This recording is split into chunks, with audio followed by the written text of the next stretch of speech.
también en España, es la lengua que nosotros manejamos, es la lengua de cultura. El castellano es la primera lengua del mundo, con 580 millones de hispanohablantes contra 450 del inglés. De modo tal que es obvio que nosotros tenemos que hablar en castellano. Pero, y hacemos filosofía sin más como hacen en otros lugares del mundo. Calculo que en el Congo harán lo mismo, que en Alemania lo mismo, que en Rusia lo mismo, que en Japón. Intentamos hacer filosofía. No le veo mucha más consideración que eso, ¿no? Okay. El hombre piensa de acuerdo a la lengua que habla. Y bueno, eso da ciertas particularidades también, porque el castellano tiene riquezas de la lengua que no tienen otros idiomas. Por ejemplo, vos no podés decir ente en francés, porque no existe la palabra. O ente en inglés, tampoco existe. Bing, bing, bang. Estampe en francés no quiere decir absolutamente nada. En cambio, en castellano se puede hacer. Aparte, en castellano distinguimos claramente entre ser y estar, cosa que el inglés y el francés no distinguen entre ser y estar, el alemán tampoco. El castellano es una lengua metafísica por antonomasia, ¿no? Gustavo Bueno decía que la idea de nada es una idea que está expresada, es un invento del castellano. Y esto es así, tenemos una lengua poderosa para hacer metafísica, ¿no? Y bueno, tratamos de hacer lo posible. Lo que no tenemos son los medios, no tenemos el manejo mediático, no tenemos el poder internacional, tenemos una capiti diminucio que hace que nosotros imitemos todo, imitemos los términos, imitemos los autores, leamos los autores que son malos, los leamos como buenos, autores significantes como si fueran autores importantes, de Europa, por ejemplo, de Estados Unidos, autores que nosotros no resisten el nivel de un colegio secundario. Y sin embargo compramos los libros, los leemos, los traducimos. Bueno, este es casualmente el mal hispanoamericano, que es imitar y encima imitar lo malo. Así estamos, así estamos siempre comenzando nuevamente a pensar y a repensar, porque no pudimos acumular en 500 años de un pensamiento brillante, porque podíamos hablar horas sobre el desarrollo y el despliegue del pensamiento americano. Y bueno, en eso estamos. Sufrimos una colonización, sobre todo me refiero a los académicos, a los profesores universitarios, que son lo más imitativo que uno puede imaginar, ¿no? No así los pueblos, porque los pueblos siguen pensando, siguen viviendo y no les importa nada, ¿no? Los pueblos no niegan la realidad, niegan la vigencia de alguien, ¿no? Así es el pensamiento popular. Se niega la vigencia de alguien. Nosotros nos inscribimos dentro de esta mentalidad, de esta manera de hacer filosofía. Tenemos que hacer filosofía a partir de nuestro genius loci, es decir, clima, suelo y paisaje. Bueno, Iberoamérica constituye una de las 5 o 6 grandes ecúmenes culturales. Y hoy aquí estamos en esto. Bueno, la siguiente pregunta: ¿cuáles son las etapas más importantes de la filosofía en español dentro de Iberoamérica? Las etapas. Se pregunta por las etapas. etapas de la filosofía. Y las etapas de la filosofía en Iberoamérica han sido mutatis mutandis las mismas etapas que su despliegue político. Porque nosotros pensamos a partir de nuestra situación. En general, todo el pensamiento americano es un pensamiento situado en el lugar y en el tiempo que se realiza.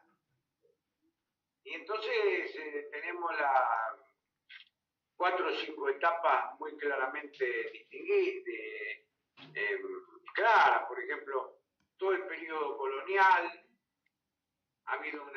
en nosotros ha habido una gran influencia del pensamiento escolástico, sobre todo a partir de Suárez y de toda la enseñanza de los jesuitas, básicamente. Después viene, y también durante el pensamiento en el periodo colonial, hasta los años hasta 1800 más o menos, también tuvimos la influencia de Descartes, que era un discípulo lejano, pero discípulo al fin de Suárez, ¿no? Esto es lo que podríamos decir la primera etapa. La segunda etapa viene con todos los movimientos independentistas, los movimientos que forman parte de los años 1800 a 1830, una cosa así, que es cuando se da el movimiento de independencia, y ahí hay toda una influencia de la Ilustración. Todo el mundo piensa que la Ilustración es la Ilustración francesa, pero es mentira. En América hablamos castellano o hablamos español. El que tiene gran influencia ahí es la obra, un español ilustrado, que fue Feijó. El teatro de Feijó, durante todo ese periodo, se emitieron 450.000 ejemplares del teatro de Feijó. Es decir, nuestra independencia, el movimiento ilustrado de la independencia está marcado no por los franceses, como dicen todos los manuales al uso, sino por la Ilustración española. Y en este caso, el hombre que más fuerza e influencia tuvo fue un español ilustrado que fue Feijó, y su teatro, porque en realidad no era una obra de filosofía. La gente leía teatro. ¿Quién iba a leer filosofía en la colonia? Entonces, todas estas cosas hay que lentamente ir desarmándolas. Después viene con todas las guerras civiles, como tuvimos todos nuestros países, como tuvo de México a Argentina, el periodo de la guerra civil. Entonces ahí entra a tallar otra corriente que se llama el historicismo. Es decir, aquellos que intentan recuperar el valor de los pueblos, porque ya alrededor de 1850 ya teníamos tipos humanos. Es decir, América ya había dado lo mejor que dio América, que fue el criollo. El criollo, como en el caso tuyo, en el caso mío, que no, como decía Bolívar, no somos ni tan españoles ni tan indios, dio el criollo.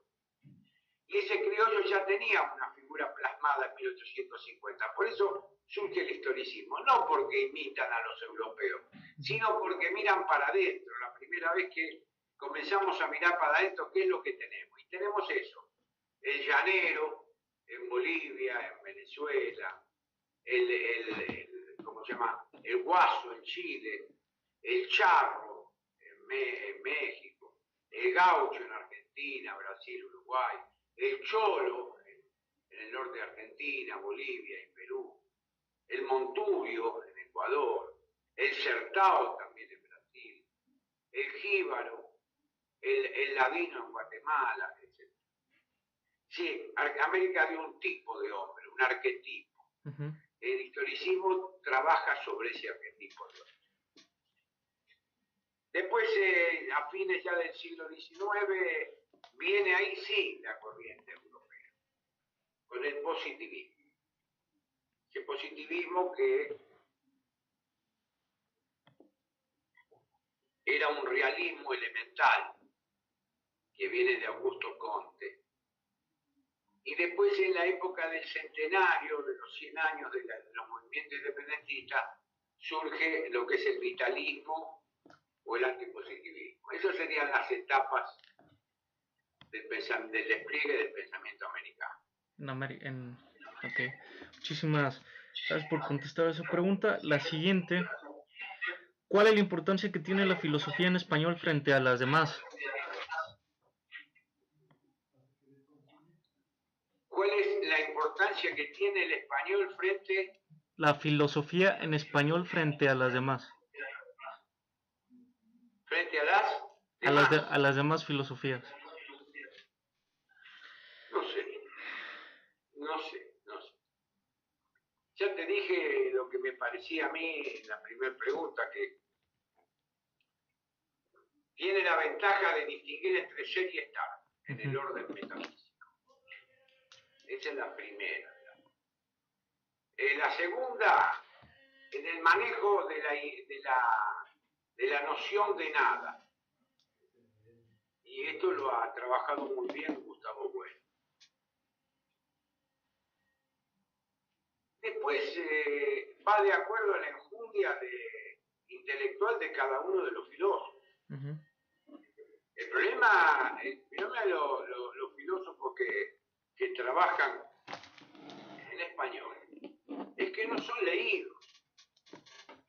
La diferencia fundamental es que nosotros, los que hacemos filosofía en castellano, incorporamos a los otros autores, a los que hacen filosofía en alemán, en inglés, en francés, en italiano, en portugués, en ruso, los incorporamos, los citamos, leemos sus libros, cosa que ellos no hacen con nosotros. No hay ningún inglés que lea un libro en castellano. No hay ningún francés que cite en castellano a alguien. No hay ningún alemán. Los únicos que citan un poco en castellano son los portugueses y los italianos. Si no, no citan. Y muy pocos españoles citan autores americanos. Porque esto es así. Nosotros somos el último orejón del tarro. Entonces, como último orejón del tarro, en la cultura occidental, a nosotros no citan nada. Por más que seamos doctores en filosofía, que seamos reconocidos como unos tipos bárbaros, pero es mentira. Esto es un simulacro. La filosofía occidental hace con el castellano, con la filosofía, el simulacro, hace como si fuera importante, pero no nos lee. Yo tengo amigos franceses, italianos, alemanes que hacen filosofía. Nunca nos leen. Nosotros los leemos a ellos, porque el hombre hispano es un hombre abierto, es un hombre que no teme. Yo no temo volverme otra cosa porque lea en alemán, y no tengo miedo de eso. Ellos se citan a sí mismos. Es una cosa endógena, es un pensamiento endógeno. Entonces ese pensamiento endógeno que se cita a sí mismo, en este momento que estamos en el primer cuarto del siglo XXI, están raspando la olla para ver si encuentran alguna idea. ¿Me entendés? Es un pensamiento que está en lo que se llama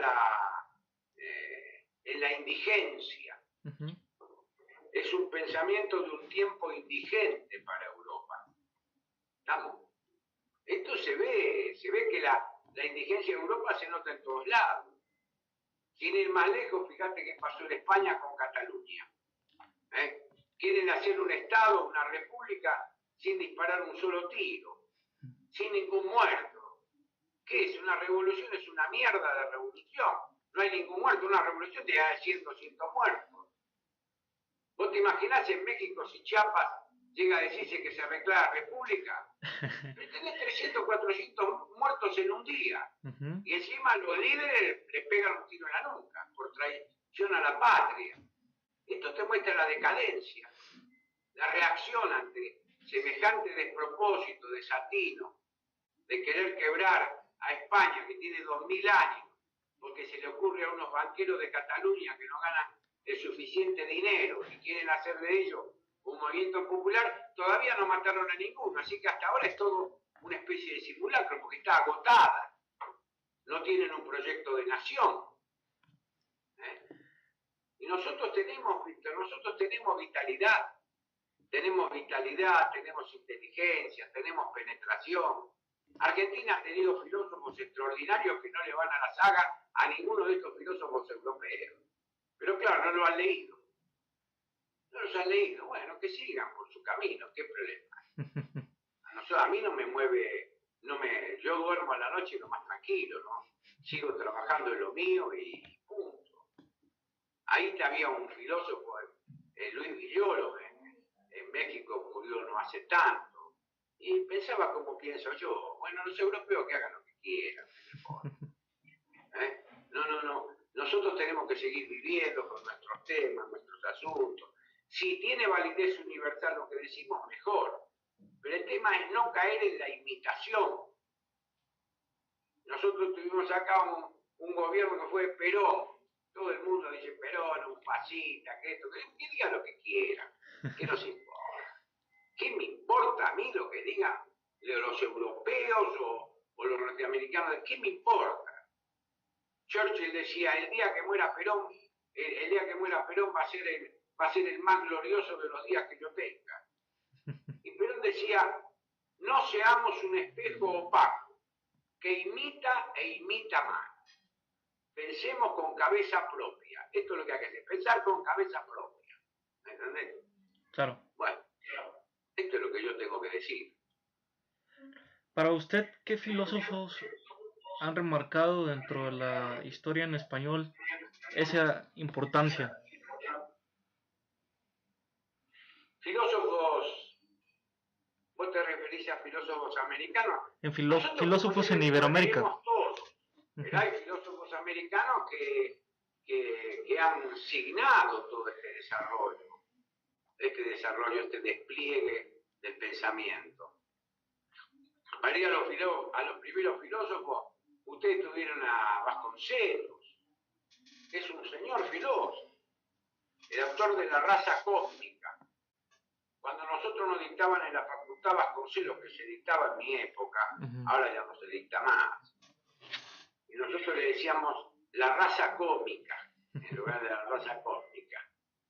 Pero Vasconcelos es un muy buen pensador, ¿sí? De pensadores como, yo qué sé, como Miguel Ángel Virasoro acá, o Nimio de Anquín, o Alberto Rullés, Saúl Taborda, son todos doctores en Europa, por otra parte.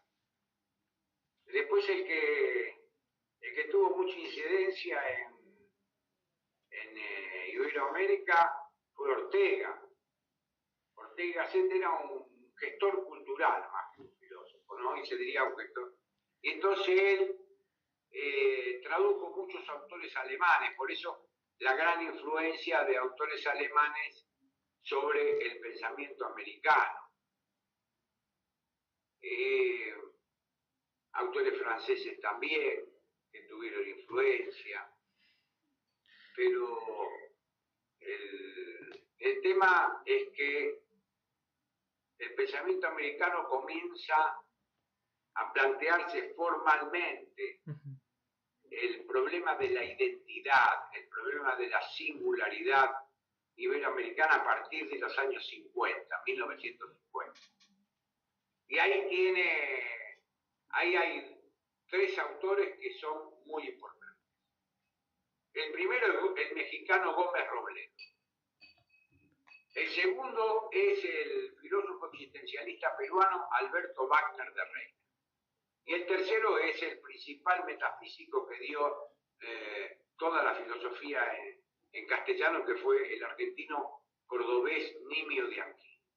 Estos fueron los tres grandes pilares a partir del cual nace, por así decir, un nuevo pensamiento en Iberoamérica. Ok, bueno, hablando, ¿qué importancia tiene el español actualmente ¿Por qué no se le ha dado esa importancia al idioma en español? Y porque están los ingleses. Los ingleses tienen otra forma de pensar, tienen otros intereses. Inglés, está el imperio talasocrático, anglo-norteamericano, que no son amigos nuestros, son enemigos. No porque yo entre en la dialéctica amigo-enemigo, esta es la realidad de la historia. Entonces está el imperialismo anglo-norteamericano, que es el que aprovechó todo, aprovechó nuestro movimiento de la independencia. En los movimientos de la independencia introdujo la masonería, quebró los 4 virreinatos en 20 republiquetas bananeras. Este es el inglés y el norteamericano. Y entonces todo lo que se haga en lengua castellana, todo va a ser una cosa menor. Esto es así, la gran oposición, y ustedes lo ven, por ejemplo, ahora en México ven toda la filosofía. ¿Cuál es la filosofía que está en México? La filosofía analítica, de origen anglo-norteamericano, que no hace predicación de existencia, sino que lo único que le interesa es la coherencia de los enunciados. Y la existencia, ¿qué me importa? Que la gente viva como la mona, ¿qué le importa? ¿Me explico? Entonces, este es el gran problema. El gran problema es ese. El gran problema es que la gente que puede hacer filosofía en castellano hace filosofía a su especie inglesa o norteamericana. Claro. Están contentos hablando inglés, que lo hablan siempre como Tarzán. Porque no hay cosa más ridícula que un mexicano hablando inglés. Habla como la mona. ¿Me entendés? O habla francés como la mona. Entonces, y ahí está. Entonces van y hablan inglés y los otros siguen con sus cosas. Esto es así. Yo lo vi en Francia. Me daba una pena. Porque lo vi como iban detrás. Y nosotros no le dan ni la hora. No son respetados. Ni en estudios clásicos. Mirá que yo soy especialista en estudios clásicos. Sí, a mí, de 27 libros,